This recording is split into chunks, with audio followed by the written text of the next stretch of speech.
नमस्कार विद्यार्थियों, मैं राजेश गुप्ता, सहायक आचार्य राजनीति विज्ञान, बाबू शोभाराम राजकीय कला महाविद्यालय अलवर।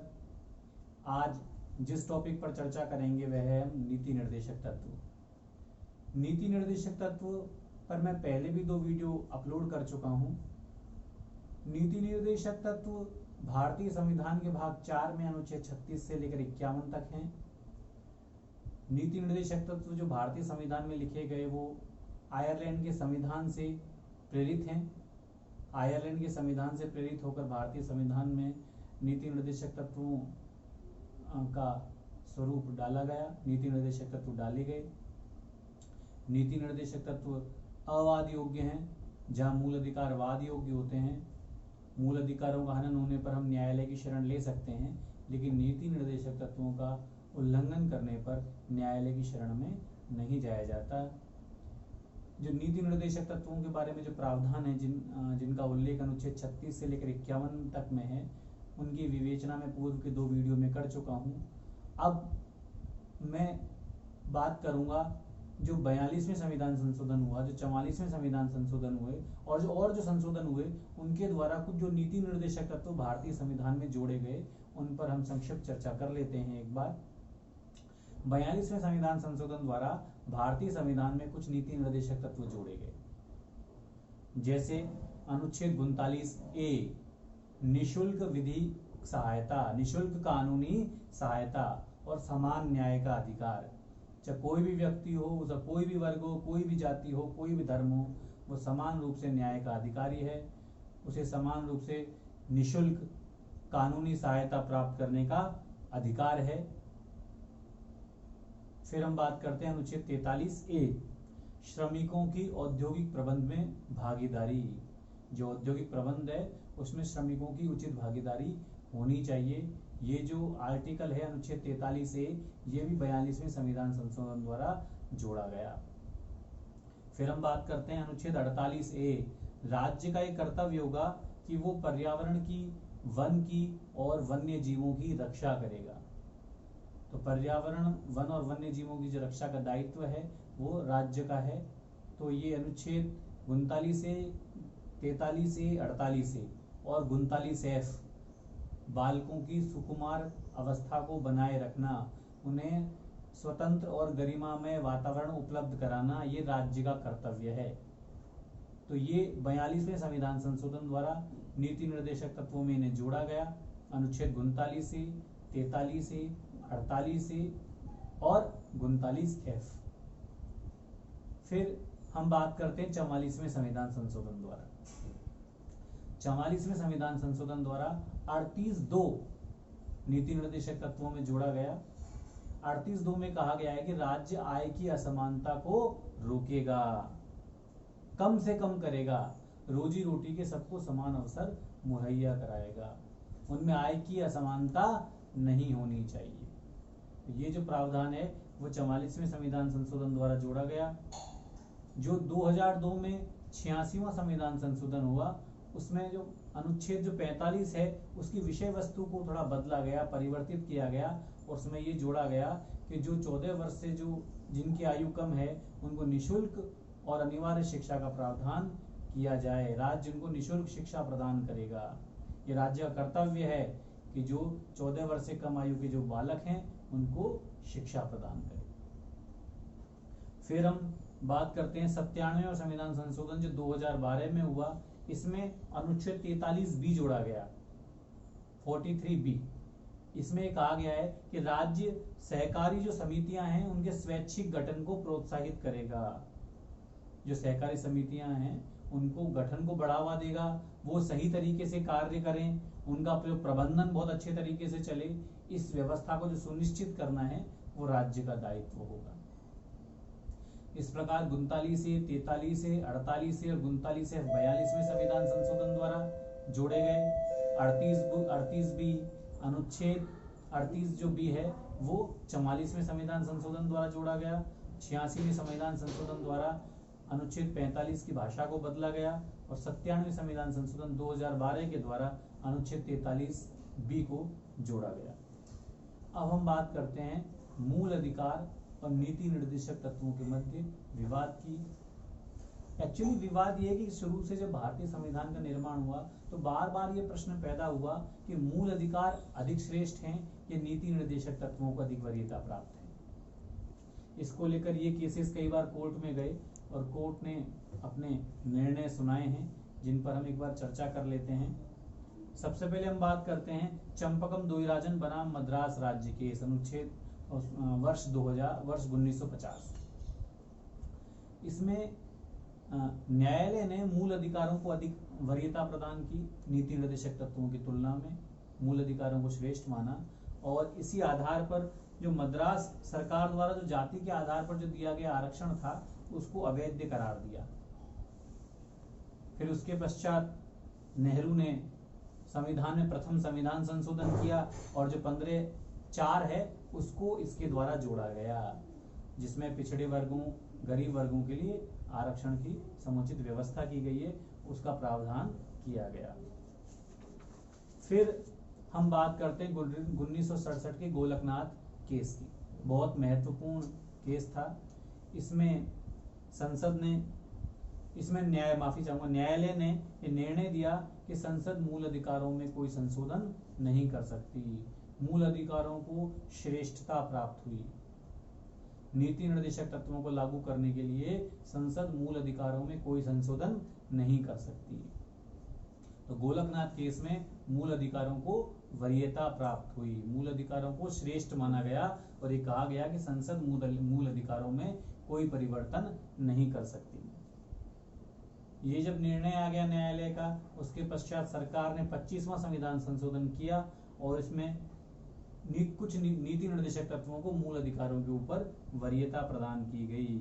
इसमें कहा गया कि 39(b) और 39(c) को लागू करने के लिए संसद अर्थात सरकार मूल अधिकारों का उल्लंघन कर सकती है। मूल अधिकारों के ऊपर 39(b) और 39(c) को वरीयता प्राप्त हुई।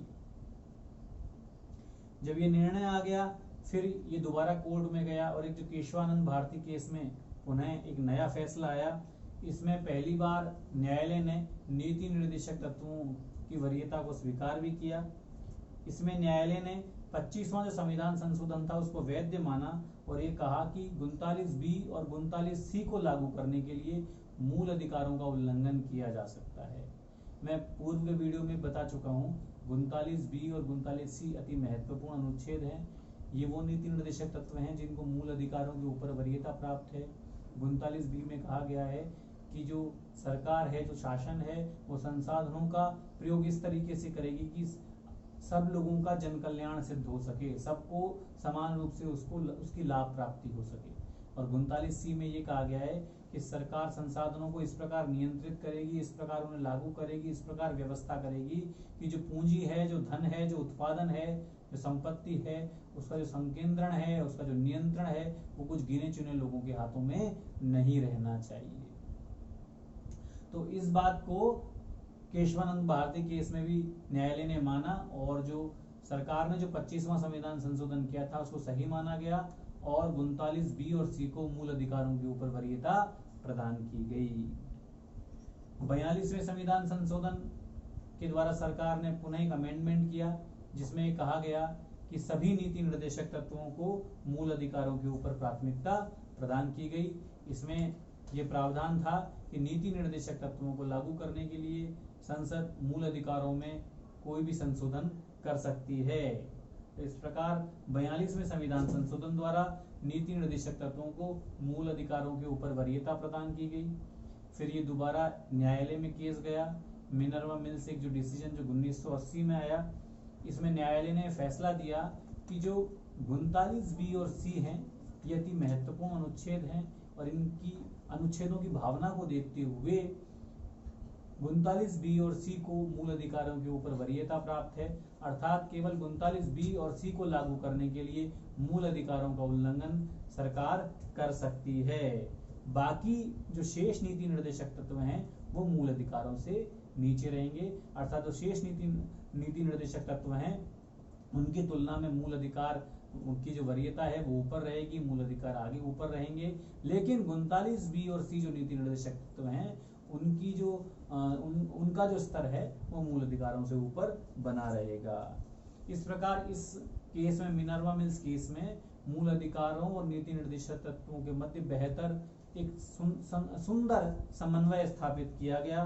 दोनों को एक दूसरे का पूरक माना गया क्योंकि दोनों ही लोगों के जन कल्याण से संबंधित हैं, दोनों ही राज्य के लोकतांत्रिक स्वरूप को बढ़ावा देते हैं। इसलिए इस केस में कहा गया कि मूल अधिकार और नीति निर्देशक तत्व कभी भी एक दूसरे के विरोधी नहीं हो सकते, दोनों एक दूसरे के पूरक हैं।